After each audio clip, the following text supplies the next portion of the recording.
नांदेडच्या अर्धापूर आणि मुदखेड तालुक्यात केळीचे भाव अचानक कोसळल्याने शेतकरी अडचणीत सापडलेत। जून महिन्यात तब्बल 3000 रुपये प्रति क्विंटलचा दर मिळणाऱ्या केळीला आता व्यापाऱ्यांकडून केवळ 800 ते 1200 रुपये भाव दिला जातोय। बाजारात कुठलीही आवक वाढलेली नसताना व्यापाऱ्यांनी संगनमत करून भाव पाडल्याचा गंभीर आरोप शेतकऱ्यांनी केलाय। त्यामुळे लागवडीचा खर्चही निघत नसल्याने शासनाने समिती स्थापन करून व्यापाऱ्यांच्या मनमानीवर अंकुश लावावा अशी मागणी केळी उत्पादक करतायत। मी बालाजी गणेशराव शिपरकर, राहणार आंबेगाव, तालुका अर्धापूर, जिल्हा नांदेड।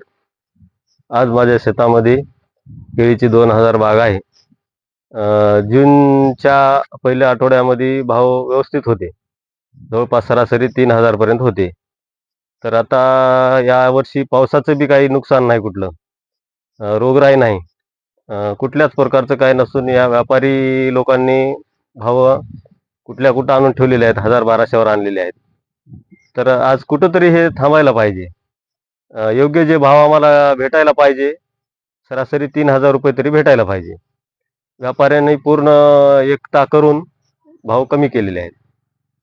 काय कशामुळे अंदाजा काहीच नाही, याचं काहीच हे लागणार। यावर्षी काही रोग नाही, कुठला काहीच नाही खरंच गडे म्हणायला। आणि पाऊस एकदम कमी प्रमाणामध्ये आहे, तरी पण योग्य ते भाव मिळत नाही। वाटते का बाजारात फळे वगैरे आले दुसरे भाव? फळाचे कुठलंच काही नाही ना, खरंच गडे म्हणायला मार्केटमध्ये कुठले फळं आलेली नाहीत, कुठली रोगराई नाही, पाऊस नाही, काहीच नसताना या व्यापाऱ्यांनी एकता करून भाव कमी केलेले आहेत।